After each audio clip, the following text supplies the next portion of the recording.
ug dinhi ning atong tulumanon. Inyong masayran ang kamaturan kay sa kamaturan.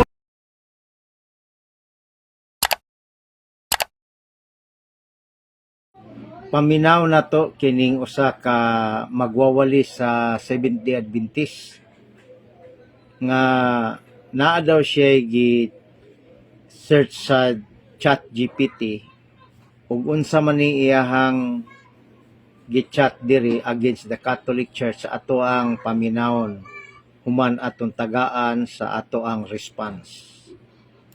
Kabalo ba mo na ay gitug-an nga tinuod ang ChatGPT? Sumatod pa niya, kabalo ba mo nga naigitug-an nga tinuod ang ChatGPT?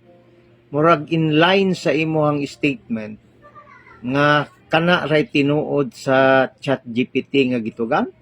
Mao ba nang gitawag luyo sa imong panghunahuna? Labon bitaw ko ang ChatGPT mo sulti nga ang Seventh-day Adventist gitukod ni Ellen G. White ug iyang mga kauban. Ambot kung dawaton ba ninyo nga dili gyud si Kristo may nagtukod sa inyong simbahan. Sunod atong paminawon ang sunod niyang pamahayag, mga ka-viewers. Ay atong basahon. Categorical answer. Dili pareho ang practice sa pari sa Biblia o pari sa Romano Katoliko. Dili gyud pareha. Kay mahitungod sa practice, lahi man ang practice kaniadto early church diha sa Biblia ug ang practice karon, pero pareho ra ang function sa pagkapari, pag-alagad kang Kristo. Sama ni San Pablo kaniadto pa. Apan mingon si San Pablo sa 15:16 sa Roma sa mayong balita, ako nag-alagad ingon nga pari diha kang Kristo. So diri nagkapariha ang pag-alagad kang Kristo, ang pagkapari sa Katoliko ug ang pagkapari diha sa Biblia. Apan diha sa mga practices, managlahi yun na ang gitawag practice sa gitawag customs and traditions.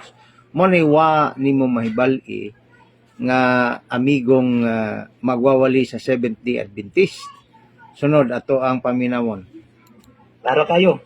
Naabay mabasa ang Romano Katoliko pari ni Kristo? Categorical answer. Man ako pangutana.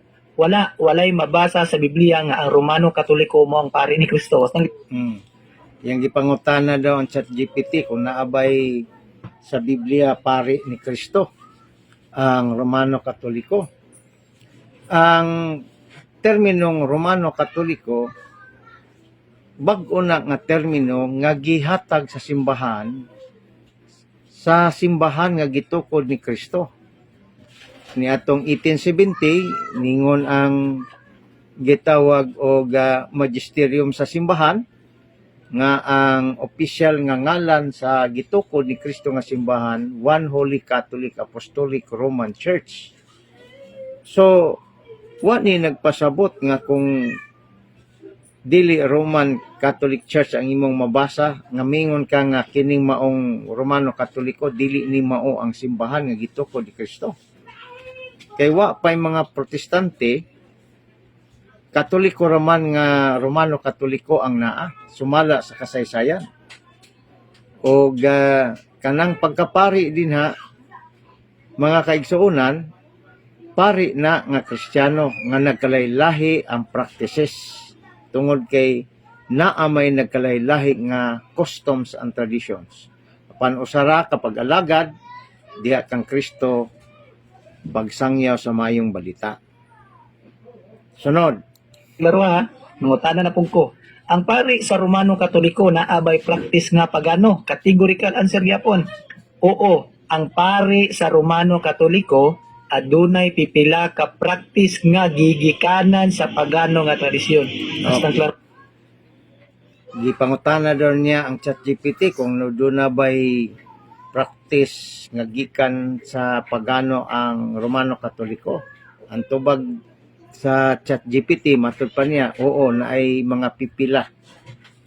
Mga kaigsuonan, ang gitawag o kining gikuhaan sa Katoliko nga mga pipila kamatud pa nga gikan sa pagano dili na siya paganong konsepto. Gikuha ang paganong konsepto o kini siya gi-Kristiyano nga konsepto. Sampol, kanang gitawag og mga Christmas lights. Ang original ni ana mga kaigsuonan kung imong i-research gikan sa Scandinavian pagan nga ilahang practices adunay sila mga pag ilaw sa mga gitawag og mga kahoy o gitawag og Christmas tree. Apan kini siya gi-adapt sa gitawag og Kristiyano, especially sa Roma, sa Katoliko, apan dili na ni pahinungod mahitungod sa konsepto nga pagano nga Dios kun dili kining maong gitawag Christmas tree nagpahinungod na ni sa tinuod nga kahayag diin si Kristo mao ang gipahinungdan. Kay ang Christmas tree nagpasabot man na sa kahayag o kanang kahayag symbolically ngadto kang Kristo nga mao ang tinuod nga kahayag sumala sa 8:12 San Juan. So dunay gitawag mga gikan sa pagano nga gi-Christianize na. Ikaduha, kining mga pangalan sa mga streets sa una panahon sa Roma, mga pagano nga Dios ang gingalan niini. Og kini gikambyuhan, no? Gikambyuhan sa mga Kristiyano, gikambyuhan sa simbahan. Ambis pangalan sa Diyos nga pagano, gipangalan sa mga santos. Muna gipasabot nga pipila nga gikan sa pagano apan gi-Christianize na kini nga konsepto. Wa man din ni masayod og unsay gitawag Christian theology aron lang siya makaatake bisag wa siya masayod mga kaigsuonan. So dapat ning mga tawhana idukahon sa Katoliko. Kaya nagpataka lagyaw-yaw, abi nila tinuod na sila. Kini may atong reaksyon, mga kaigsuonan. Dapat magtuunta sa atong pagkakatoliko aron dili kita mailad sa sama ni ining sistema sa pagpangumbinsi sa mga laing pagtuo. Kaya salamat, follow and share. God bless us all. Ug inyo nang nabati ang mga kamatuoran dinhi ning atong tulumanon. Kay sabay kamatuoran. Ako lang hinaot, kadaghang kamog nakatunan. Daghang salamat.